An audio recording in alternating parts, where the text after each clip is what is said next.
Assalamualaikum warahmatullahi wabarakatuh.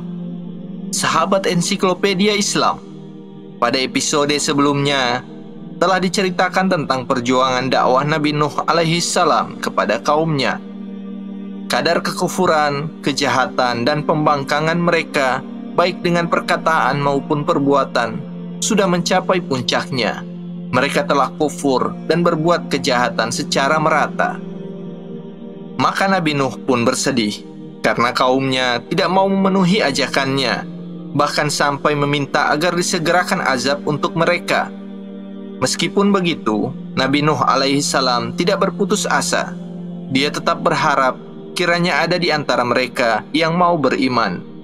Hari demi hari berganti, bulan demi bulan, dan tahun pun berganti dengan tahun berikutnya. Tetapi ajakan beliau tidak membawa hasil. Beliau berdakwah kepada kaumnya dalam waktu yang cukup lama, yaitu 950 tahun, sebagaimana yang difirmankan Allah Ta'ala. وَلَقَدْ أَرْسَلْنَا نُوحًا إِلَىٰ قَوْمِهِ فَلَبِثَ فِيهِمْ أَلْفَ سَنَةٍ إِلَّا 50 عَامًا. Namun, sedikit sekali yang mau beriman kepadanya, hingga akhirnya beliau mengadu kepada Allah, seperti yang disebutkan dalam surah Nuh. قال رب إني دعوت قومي ليلا ونهارا فلم يزدهم دعائي إلا فرارا وإني كلما دعوتهم لتغفر لهم جعلوا أصابعهم في آذانهم واستغشوا ثيابهم وأصروا واستكبروا استكبارا ثم إني دعوتهم جهارا ثم إني أعلنت لهم وأسررت لهم إسرارا فقلت استغفروا ربكم إنه كان غفارا يرسل السماء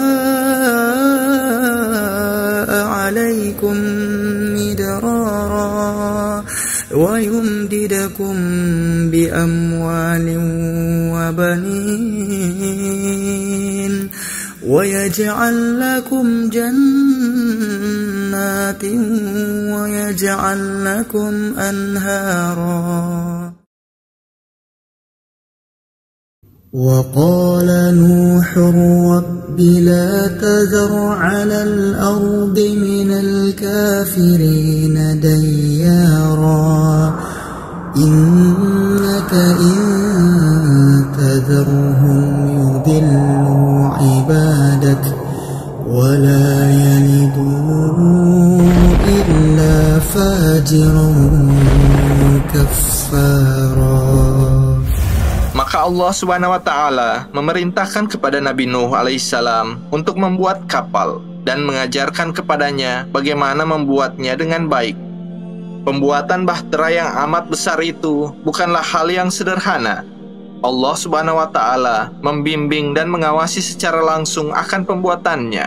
Allah Subhanahu wa Ta'ala berfirman, وَاصْنَعِ الْفُلْكَ بِأَعْيُنِنَا وَوَحْيِنَا ولا تخاطبني في الذين ظلموا إنهم مغرقون. Mulailah Nabi Nuh alaihi salam membuat kapal dengan dibantu oleh orang-orang yang beriman kepadanya. Setiap kali orang-orang kafir melewati Nuh dan pengikutnya, mereka menghina dan mengejeknya karena melihat beliau membuat kapal besar di gurun Sahara yang tidak ada sungai dan laut. Allah Subhanahu wa Ta'ala menceritakan kisah ini dalam Al-Quran. وَيَصْنَعُ الْفُلْكَ وَكُلَّمَا مَرَّ عَلَيْهِ مَلَأٌ مِّن قَوْمِهِ سَخِرُوا مِنْهُ قَالَ إِن تَسْخَرُوا مِنَّا فَإِنَّا نَسْخَرُ مِنكُمْ كَمَا تَسْخَرُونَ. Penghinaan mereka bertambah ketika mereka tahu bahwa maksud Nabi Nuh alaihissalam membuatnya adalah untuk menyelamatkan dirinya dan pengikutnya dari azab yang akan Allah timpakan kepada mereka. Allah Subhanahu wa Ta'ala menghibur Nabi Nuh alaihissalam untuk jangan bersedih hati atas apa yang mereka lakukan. Allah Subhanahu wa Ta'ala telah memberi kabar kepadanya bahwa sekali-kali tidak akan bertambah orang yang beriman dari kaumnya. Allah Subhanahu wa Ta'ala berfirman, وَأُوحِيَ إِلَى نُوحٍ أَنَّهُ لَن يُؤْمِنَ مِن قَوْمِكَ إِلَّا مَن قَدْ آمَنَ فَلَا تَبْتَئِسْ بِمَا كَانُوا يَفْعَلُونَ. Akhirnya pembuatan kapal pun selesai. Nabi Nuh mengetahui bahwa banjir besar akan tiba. Maka ia meminta kepada setiap mukmin dan mukminah untuk menaiki kapal tersebut. Ia juga mengangkut setiap hewan, burung, dan hewan lainnya sepasang. Bentuk bahtera Nabi Nuh. Ahli sejarah berselisih pendapat tentang panjang dan lebarnya bahtera tersebut. Ada yang menyatakan panjangnya 80 ziro dan lebarnya 50 ziro. Ada yang mengatakan panjangnya 300 ziro dan lebarnya 50 ziro. Kalau 1 ziro sama dengan 0,5 meter, hitunglah berapa luasnya. Tetapi mereka bersepakat bahwa tingginya adalah 30 ziro. Perahu itu mempunyai 3 lantai, yaitu lantai dasar untuk binatang buas dan merayap, lantai kedua untuk manusia, dan lantai ketiga untuk unggas dan burung-burung. Bahtera itu mempunyai pintu yang terletak di tengah dan mempunyai daun pintu yang mengunci rapat dari atas. Di setiap ruas kayu, baik dari dalam maupun luar, dilumuri dengan tir yang berfungsi menahan air agar tidak masuk. Hingga ketika Nabi Nuh alaihissalam bersama pengikutnya telah berada di atas kapal, datanglah banjir besar. Langit mengucurkan hujannya dengan deras. Mata air di bumi pun mulai memancarkan airnya dengan kuat. فَفَتَحْنَا أَبْوَابَ السَّمَاءِ بِمَاءٍ مُنْهَمِرٍ وَفَجَّرْنَا الْأَرْضَ عُيُونًا فَالْتَقَى الْمَاءُ عَلَى أَمْرٍ قَدْ قُدِرَ وَحَمَلْنَاهُ عَلَى ذَاتِ أَلْوَاحٍ وَدُسُرٍ.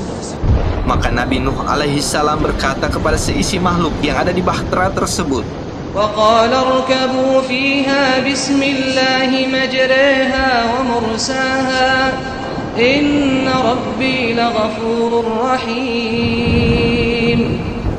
Maka Allah Subhanahu wa Ta'ala memerintahkan mereka berdoa.